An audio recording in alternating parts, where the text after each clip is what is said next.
mwenye alipigwa risasi wangu alikuwa Boniface Mwangi Kariuki, na anafanyaga kazi ya hawking, alikuwa anauza mask, na mimi pia mimi ni hawking. Sema nimemlea kwa shida sana, lakini sasa niko na usuni kulingana na sasa mahali yako, lakini si mbaya sana. Tutaopa bado atakuwa poa. Kijana kwa miaka ngapi? Miaka 20. Miaka 22. Akija shughuli zake za kawaida huwa anatokea mtaa gani Nairobi? Anauziaga huko, anatokaga Makandara, anauziaga huko Commercial. Na huko.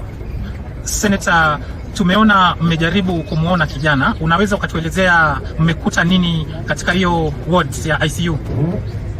Jambo la kwanza ni kuwa vile nimesoma kwa mtandao kijana maaga asubuhi, niliamua kuthibitisha kama hilo jambo ni la kweli ama si la kweli.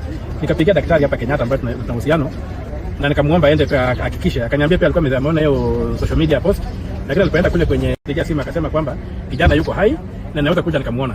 Hapo ndio nikatoka kuja kumuona, lakini nimefika hapa na nimezuiliwa kuingia kule, lakini sio kitu kwangu, sio kitu muhimu, lazima nimuone kwa macho.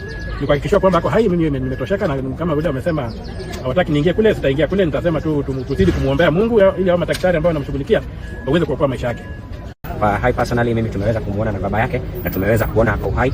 Ile notion yenye iko kwa social media ati ameweza kuiaga dunia, ningetaka ku clarify kwa Wakenya kuwa Boniface Kariuki Mwangi hapo hai, na tunamuombea Mungu ili condition yake iweze kuwa poa. Manake huyo ni kijana mdogo, alikuwa anajitafutia. Vijana wengi walikuwa wanaibia watu, lakini yeye alikuwa anauza mask vizuri, na tungeweza kusema ya kwamba mambo ambayo yamekuwa yakifanyika katika taifa letu la Kenya, kuona askari wakisumbua vijana wakifanya biashara zao ni makosa sana. So sisi tungetaka kusema this nyancha, tungetaka kusema ya kwamba Boniface Kariuki Mwangi hapo hai, na tungezidi kusema ya kwamba tuweze kumuombea ili aweze kuendelea vizuri. Hayo tu ndio tungeweza kusema kwa sasa.